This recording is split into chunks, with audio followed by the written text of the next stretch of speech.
Hello my dear students, welcome to Vidya English classes.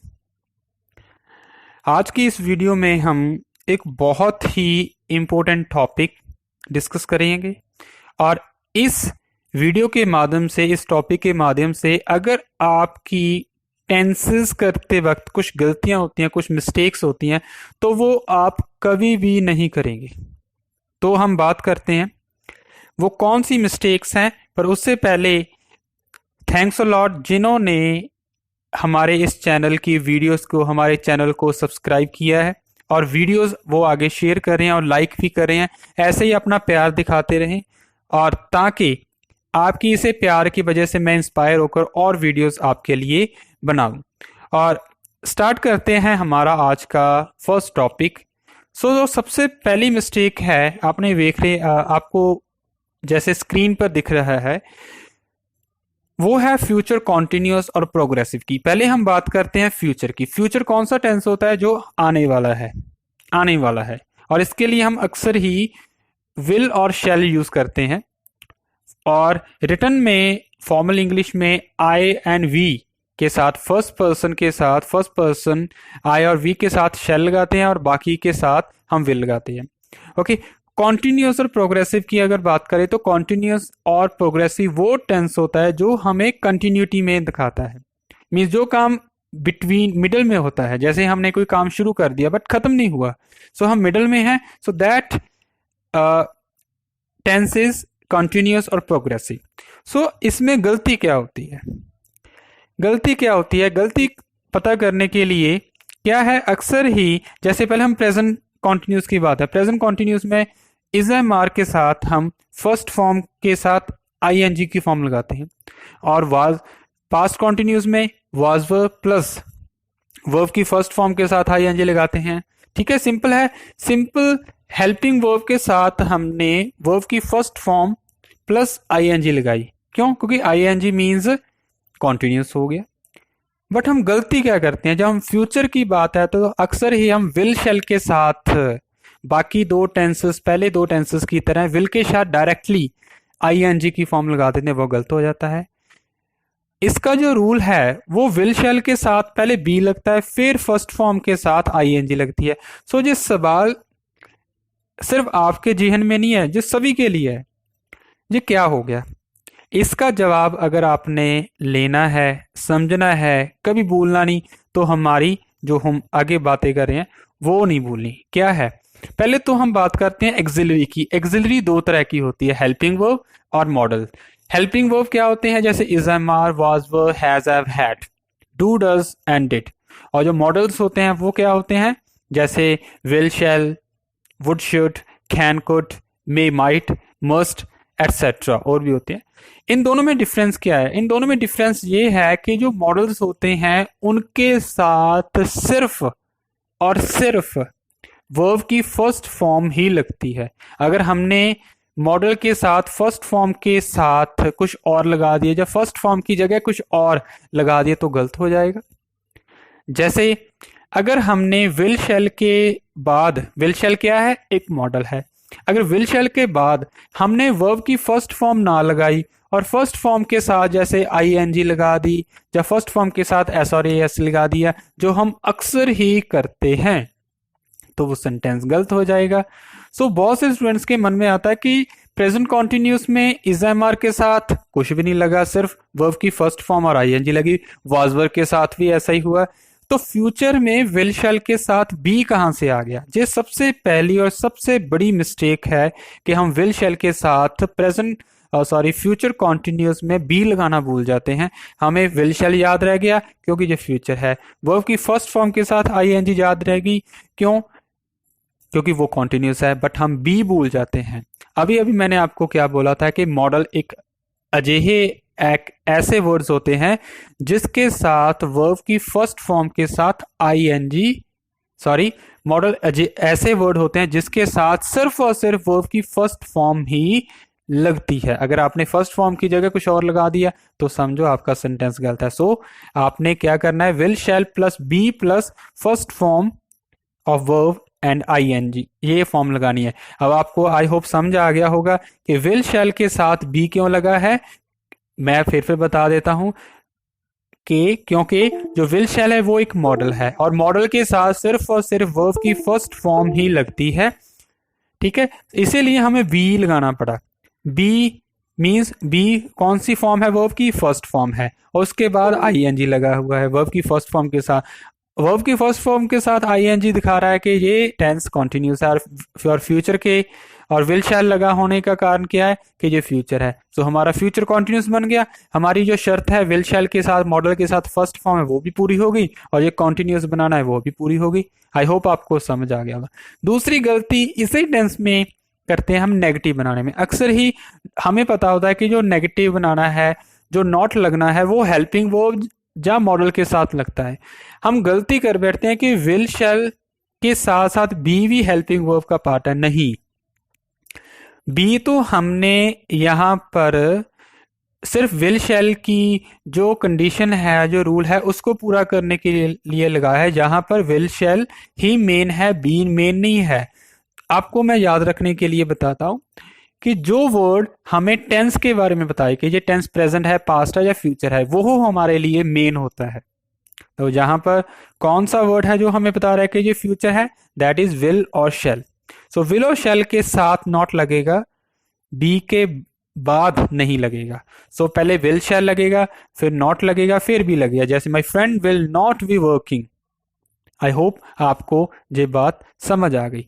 और ऐसे ही अगर ये बात आपको समझ आ गई, मॉडल वाली बात समझ आ गई, तो आप नेक्स्ट जो मिस्टेक होती है, अक्सर ही जो स्टूडेंट्स मिस्टेक करते हैं वो मिस्टेक नहीं करेंगे। पहली जो रूल है, पहले रूल के साथ 3 रूल्स और जुड़े हुए हैं। जैसे हम बात करते हैं अभी फ्यूचर परफेक्ट की। फ्यूचर परफेक्ट, परफेक्ट का मतलब होता है, परफेक्ट में हम अक्सर ही वर्ब की थर्ड फॉर्म ही यूज करते हैं। सिर्फ और सिर्फ वर्ब की थर्ड फॉर्म यूज होती है जब हम कोई परफेक्ट टेंस बना रहे होते हैं। परफेक्ट में जो काम पूरा हो चुका है, कंप्लीट हो चुका है। सो फ्यूचर है तो हमारे पास ऑप्शन ही विल और शैल है और कुछ लगा नहीं सकते। सो विल और शैल के साथ, विल और शैल क्या है, मॉडल है, और विल और शैल एक मॉडल है। मॉडल के साथ क्या लगता है, सिर्फ और सिर्फ वर्ब की फर्स्ट फॉर्म। पर प्रॉब्लम फिर खड़ी हो गई, क्या कि परफेक्ट है, परफेक्ट में तो वर्ब की थर्ड फॉर्म होती है। तो हम यहां पर भी सोल्यूशन वही करेंगे जो हम पहले करके आए हैं। कौन सा सोल्यूशन, कि हम मॉडल के साथ वर्ब की फर्स्ट फॉर्म लगाएंगे और फर्स्ट फॉर्म कुछ ऐसा वर्ड लगाएंगे जिससे जो टेंस है, परफेक्ट है, उस पर भी कोई आंसर ना, उस पर भी कोई आंच ना आए और विल और शैल के साथ भी कुछ प्रॉब्लम ना हो। सो हम क्या करेंगे, हम यहां पर विल और शैल के साथ हैव लगा देंगे। आपके मन में एक सवाल जरूर आया होगा कि चलो ठीक है, हमें समझ आ गया कि फर्स्ट फॉर्म लगेगी, पहले हमने बी लगा दिया और अब हम हैव लगा रहे हैं, हमने बी क्यों नहीं लगाया? तो उसका जवाब है, ध्यान से सुनना, जो हमने पहले किया था वो था कॉन्टिन्यूस। कॉन्टिन्यूस में कौन सी फॉर्म होती है, इज एम आर और वाज वर, और is am are actually form है बी की, be was been. So be की फॉर्म है कॉन्टिन्यूस में, इसलिए हमने बी लगाई। और अब हम चल रहे हैं परफेक्ट। परफेक्ट में कौन कौन सी हेल्पिंग वर्ब यूज होती हैं, हैज और हैव यूज होती हैं और हैड यूज होती हैं। सो यही है, परफेक्ट में हैज, हैव और हैड यूज होता है। और इन तीनों में से जो मेन है वो कौन सी है, वो है हैव, क्योंकि जो बाकी है जैसे हैज है या हैड है वो तो हैव की ही फॉर्म्स है, इसलिए हमने वहां पर परफेक्ट टेंस होने की वजह से ही हैव यूज किया है। सो हम यहां पर विल शैल के साथ हैव लगाएंगे। आई होप आपको पता चल गया होगा कि हैव क्यों आ गया है। मैंने दोनों कारण बता दिए। फर्स्ट रीजन के जे मॉडल है विल शैल, इसे इसके लिए हमने फर्स्ट फॉर्म लगानी है हैव, तो हमने हैव लगा दिया। दूसरा है हमने बी क्यों नहीं लगाया, हैव ही क्यों लगाया, क्योंकि बी जो है वो कॉन्टिन्यूस की फॉर्म है, मींस इज एम आर की फॉर्म है। सो हमने कॉन्टिन्यूस में बी को प्रेफर किया, और जो परफेक्ट में हैज आर, हैव और हैड लगते हैं प्रेजेंट और पास्ट परफेक्ट में, इसलिए हम प्रेजेंट तीनों में से हैज, हैव और हैड में से हमने डिसाइड किया कि हम यहाँ पर क्या लगाएंगे, हम यहाँ पर लगाएंगे, क्या लगाएंगे, हम यहाँ पर लगाएंगे हैव। सो जैसे सेंटेंस है, the boy will have painted this painting. Negative की बात करें, यहां पर फिर कंफ्यूजन होती है। हमने रूल्स पढ़े हुए हैं कि जो नॉट लगेगा वो हेल्पिंग वर्ब के बाद लगता है या फिर मॉडल के बाद लगता है, तो स्टूडेंट्स अगेन कंफ्यूज होते हैं। यहां पर तो मॉडल भी पढ़ा है विल शैल और हैव भी पढ़ा है, तो हम अब क्या करें, तो करना कुछ नहीं, आपने बस ये देखना है कि कौन सा वर्ड हमें टेंस के बारे में बता रहा है। कौन सा वर्ड है? विल शैल हमें टेंस के बारे में बता रहा है जहां पर कि, या हैव। तो हमें विल शैल बता रहा है कि ये जो सेंटेंस है उसका टेंस क्या है, उसका टेंस है फ्यूचर, इसीलिए हम विल शैल के बाद नॉट लगाएंगे, ना कि हैव के साथ, हैव के बाद। Okay, got it. सो ये मेन मिस्टेक्स होते हैं। और ऐसे ही future continuous, future perfect continuous है हमारा, फ्यूचर परफेक्ट कॉन्टिन्यूस, उसमें भी यही सेम प्रॉब्लम होती है कि विल शैल के साथ have, then been, then first form के साथ आईएनजी। इसमें क्या है, देखो विल शैल के साथ हैव लग गया, वो हमें पता चल जाएगा, क्योंकि ये फ्यूचर परफेक्ट देन कॉन्टिन्यूस है, पहले फ्यूचर परफेक्ट है देन कॉन्टिन्यूस है, इसलिए हम फ्यूचर परफेक्ट का विल शैल और हैव लगा दिया। और यह बीन कहाँ से आ गया, पहले तो ये बात है। और वर्ब की फर्स्ट फॉर्म के साथ आईएनजी आ गई, ये क्या है? असल में जो वर्ब की फर्स्ट फॉर्म के साथ आईएनजी है वो कॉन्टिन्यूस के लिए यूज हो रहा है। और जो परफेक्ट है, परफेक्ट का मतलब होता है वर्ब की थर्ड फॉर्म, हम इसे इग्नोर नहीं कर सकते, इसलिए हमने मेन वर्ब तो हम इसे बना नहीं सकते, इसलिए हमने इसकी जगह पर क्या कर दिया, बीन लगा दिया। बीन, बीन वर्ब की थर्ड फॉर्म होती है, बी वॉज बीन। और हैव क्यों लगाया है? क्योंकि मॉडल के साथ हम वर्ब की फर्स्ट फॉर्म ही लगाते हैं, इसीलिए हमने यहां पर लगाया हैव। जैसे एक सेंटेंस बन गया, he will have been living in this house. और अगर नेगेटिव बनाया तो नॉट किसके साथ लगेगा? आई होप आपको बहुत इजीली अब समझ में आ जाएगा कि यहाँ पर नॉट किसके साथ लगेगा। तो नॉट लगेगा विल शैल के बाद, so will shall plus not, so sentence है he will not have been living in this house. Okay, so ये थे तीन टेंस, तीन एरर, तीन मिस्टेक जो हम अक्सर ही फ्यूचर में करते हैं। इसके बाद है प्रेजेंट सिंपल, और जिसे हम प्रेजेंट इंडेफिनिट भी बोलते हैं। प्रेजेंट डेफिनिट में गलती क्या होती है? पहले तो क्या है, अगर सब्जेक्ट, सबसे पहली मिस्टेक, आधे से ज्यादा स्टूडेंट जब लिखते हैं तो उनके साथ ये मिस्टेक होती है क्या, कि जो सब्जेक्ट जब सिंगुलर होता है, सिंगुलर मींस जैसे ही, शी, इट, और सिंगुलर नाउन जैसे नाउन, सिंगुलर नाउन जैसे बॉय, गर्ल, टेबल, कैट, सो सिंगुलर नाउन है। अगर आपका सब्जेक्ट सिंगुलर है तो आपको वर्ब को प्लूरल करना ही पड़ेगा, और प्लूरल करने के लिए क्या होता है, सिंपल सी बात है, प्लूरल करने के लिए किसी भी वर्ड के साथ एस और यस लगा दी, जैसे हमने यहां पर किया।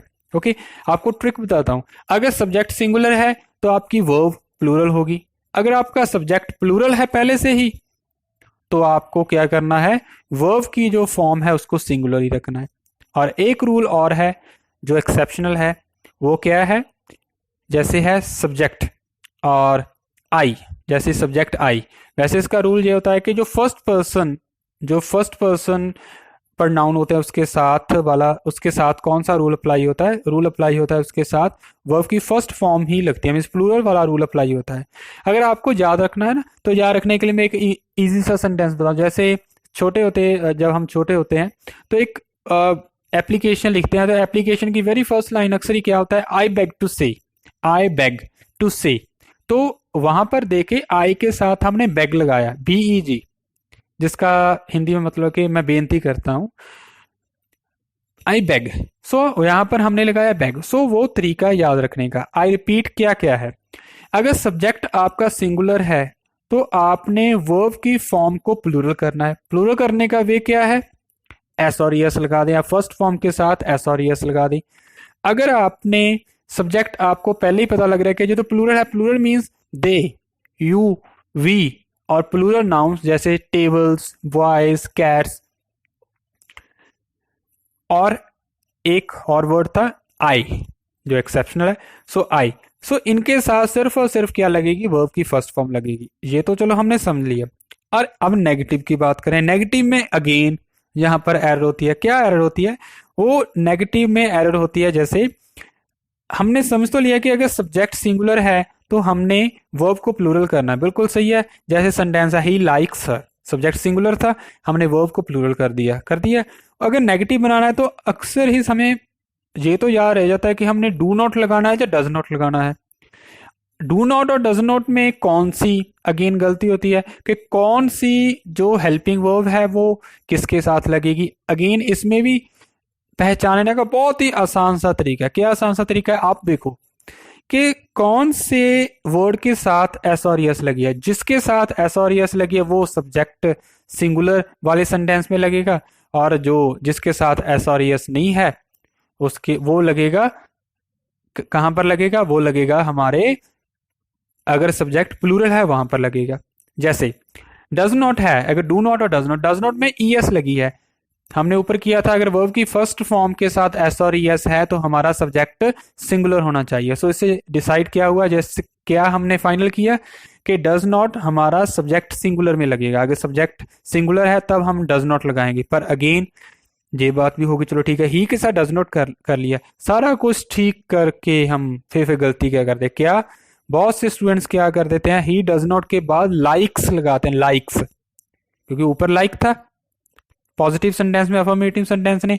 बट जब हम नेगेटिव बनाते हैं फिर गलती हो जाती है। क्या गलती हो जाती है, लाइक्स लगाते हैं। मेरी बात गौर करना, क्या है कि अगर आप एक ही सेंटेंस में एक जो डिफरेंट यूनिक रूल है दो बार यूज कर रहे हो तो गलत है।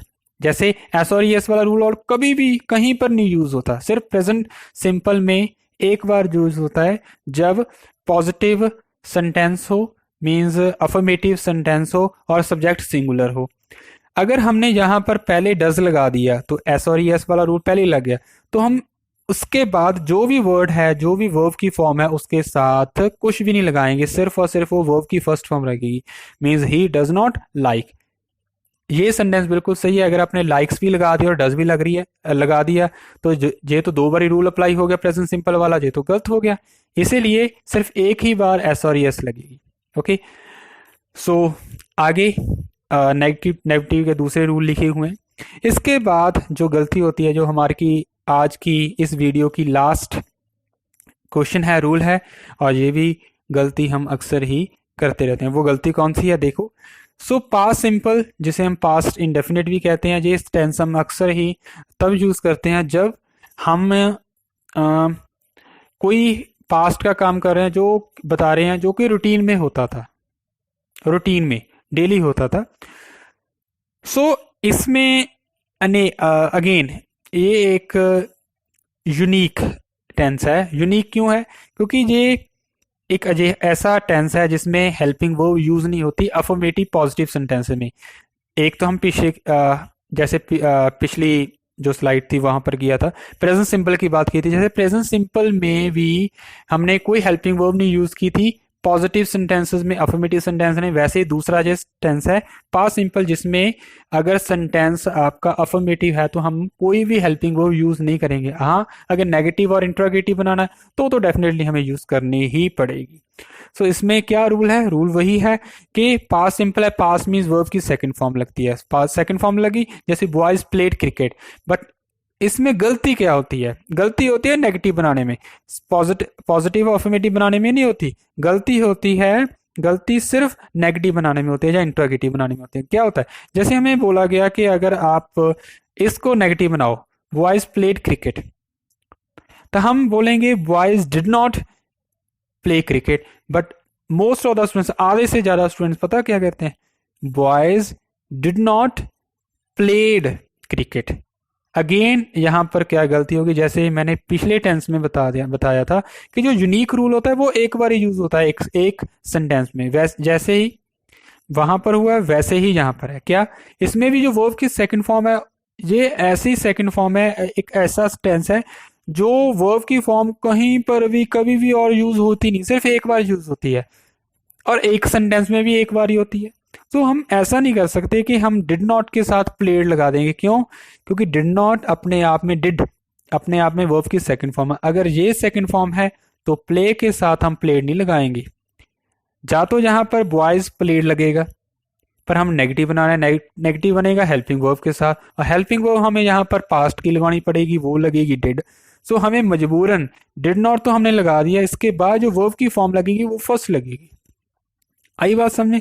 सो ये 5 बहुत ही कॉमन एरर्स हैं हमारे, 5 रूल्स में बताए हैं। ये मिस्टेक आपने, मैंने, हम सभी करते हैं, कभी ना कभी हमसे अनचाहे या अननोइंगली हमसे गलती हो ही जाती है। आई होप कि आपको इस वीडियो में समझ आ गया होगी कि कौन कौन सी मिस्टेक्स हैं जो हम अक्सर ही करते हैं। अगर आपको फिर भी कोई डाउट है तो एक बार और इस वीडियो को रिपीट पर देखना, और अगर फिर भी आपको कोई डाउट रह जाता है सेकंड टाइम वीडियो देखने के बाद भी अगर आपको कोई डाउट रहता है तो आप कमेंट बॉक्स में कमेंट करें, मेरे से पूछें कि मैं आपको दोबारा ये बात डिस्कस कर लूँ आपके साथ और आपको बता दूँ। सो आपकी इन्हें रूल्स और बाकी जो सारे रूल्स हैं उनके साथ रिलेटेड कुछ मैं एक्सरसाइज डाली हैं, और इस एक्सरसाइज में कुछ मिस्टेक्स हैं। हर एक जितने भी सेंटेंसेस हैं इन सभी सेंटेंसेस में कुछ ना कुछ मिस्टेक है। आपको इन मिस्टेक्स की निकालनी है, इनको सही करके लिखना है और करेक्ट करके लिखना है, और आपको पता चल जाएगा कि आपको रूल्स समझ में आ गए या नहीं आ गए। आई होप आपको समझ आ गई। अगर नहीं समझ आई तो आपको दोबारा पूछना है मुझसे। Thank you so much for watching, subscribing, liking and sharing our videos. Keep on watching and keep on loving our videos. Thank you so much, Vidya English Classes.